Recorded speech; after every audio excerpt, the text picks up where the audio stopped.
लोकशाहीचा बुलंद आवाज, रिपब्लिकन वार्ता महाराष्ट्र। 140 कोटींचे सिमेंट रस्ते पण धोकादायक, रोहित रे खांब मधोमध अपघाताला निमंत्रण।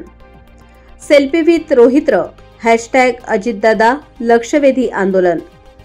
रेल्वे स्टेशन शुभारंभानिमित्त मुख्यमंत्री उपमुख्यमंत्री आले। या मार्गावरील धोकादायक रोहित्र प्रशासनाने फक्त मंडपाच्या कपड्याने झाकून ठेवले होते, त्यामुळे प्रशासनाची नामुष्की झाली आणि रोहित्रांचा प्रश्न पुन्हा ऐरणीवर आला।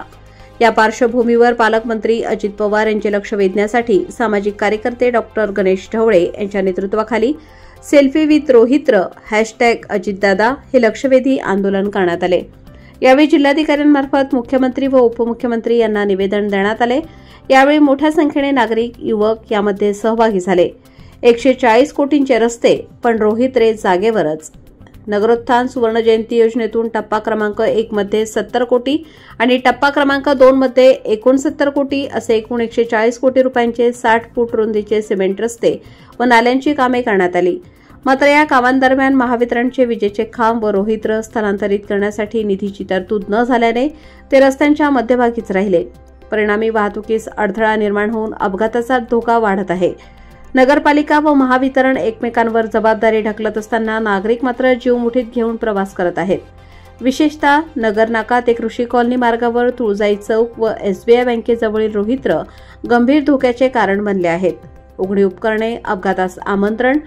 यशवंतराव चव्हाण नाट्यगृह रोड, राजीव गांधी चौक, बार्शी नाका, KSK महाविद्यालय, सुभाष रोड, जुने SP कार्यालय, कंकालेश्वर मंदिर व साठे चौक या भागात जमिनीलगत असलेली उघडी उपकरणे, मोडकळीस आलेली रोहित्रे व फ्यूज बॉक्स नागरिक व जनावरांच्या जीविताला सतत धोका निर्माण करीत आहे। या आंदोलनातून वरील मागणीसाठी आंदोलन करण्यात आले। कार्यकर्ते हे गेल्या अनेक दिवसांपासून हे रोडवरील जे रोहित्र बसवण्यात आलेले आहेत, नगरपालिका आणि महावितरणच्या गलतान कारभारामुळे मला 17 सप्टेंबर रोजी एक आश्चर्य वाटलं। या सामाजिक कार्यकर्त्यांच्या धास्तीने आतापर्यंत मनुष्य प्राण्याने आबरू झाकण्यासाठी कपडे घातलेले मी ऐकले, पण पहिल्यांदाच देशातली घटना अशी असेल की रोहित्राला कपडे घालण्याची त्यांच्यावर वेळ आली।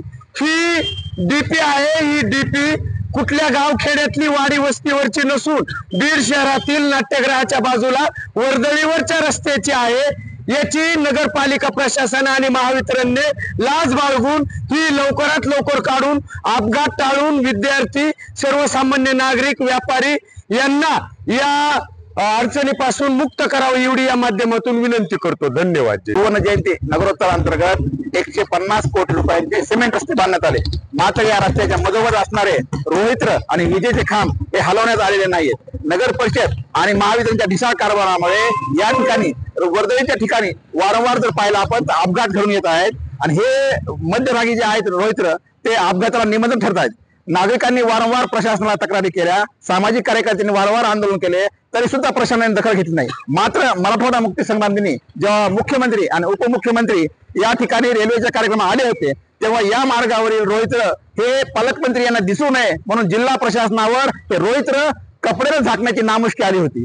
तसेच जे प्रशासनाचा ढोंग कारभार आहे तो अजितदादांना दाखवण्यासाठी आज आम्ही सगळे सामाजिक कार्यकर्ते या ठिकाणी उभे आहोत आणि हेच फोटो आम्ही आंदोलन केलं आहे लक्षवेधी #विथ आणि #अजितदादा हेच फोटो आम्ही अजितदादांना दाखवणार आहोत। आणि या प्रशासनाला विनंती करणार आहोत की बीड शहरामधले केवळ हे एकच नाही, 17 ठिकाणी जे रोहित्र आणि विजेचे खांब आहेत ते तातडीने हलवण्यात यावेत, सुरक्षित ठिकाणी ठेवण्यात यावेत आणि लोकांचा जो जीव धोक्याचा आहे तो वाचवावा असं आंदोलन करण्यात येत आहे। खरं तर ह्या बीड शहरामध्ये ट्रान्सफॉर्मर हे रस्त्यामध्येच आहेत। आम आदमी पार्टीने वारंवार या बाबतीत निवेदनं दिली, नगरपालिकेशी विचारणा केली, विद्युत मंडळाशी विचारणा केली, परंतु दोघांनीही क्रॉस उत्तर देण्याचं काम केलेलं आहे। नगरपालिका म्हणते ज्यावेळेस रस्ते यांचे खांब रवले गेले त्यावेळेस आम्हाला यांनी परवानगी घेतली नाही आणि मध्येच रस्त्याच्या मध्ये ट्रान्सफॉर्मर बसवण्यात आले आणि MSCB म्हणते की आम्हाला ह्यांनी नकाशे दिले नाही, आम्हाला ज्या पद्धतीने आम्ही परमिशन मागितली आम्हाला परमिशन दिली नाही, आम्हाला ज्या ठिकाणी आमचे पहिले यांचे रस्ते होण्याच्या अगोदरच आमचे खंबे लावले होते. मग हे रस्ते उपटण्याचं पोल उपटण्याचं काम नगरपालिकेनं करावं आणि नगरपालिकामध्ये MSEBीने करावं. या दोघांच्या भांडणामध्ये आम जनता आहे ते पिसली जाते आणि त्याच्यामध्ये अपघात होत आहेत. याची जिम्मेदारी कोण घेणार? म्हणून काल जे अजितदादा आले होते त्यांना दिसू नाही, मुख्यमंत्र्यांना दिसू नाही, म्हणून याला मंडप लावून सजवण्यात आलं ताकी इथं एखादा जसं काय एखादा प्रेक्षणीय स्थळ आहे की काय असं म्हणून याची ही सर्वस्व जबाबदारी सरकारची आहे. म्हणून आज या ठिकाणी आंदोलन होतंय. या आंदोलनाचा जर तडा लागला नाही तर येणाऱ्या काळात तीव्र आंदोलन होतील हा इशारा देण्यात येत आहे. बाबासाहेब मनेरे, रिपब्लिकन वार्ता न्यूज, बीड जिल्हा प्रतिनिधी. Subscribe now and press the bell icon. Never miss an update.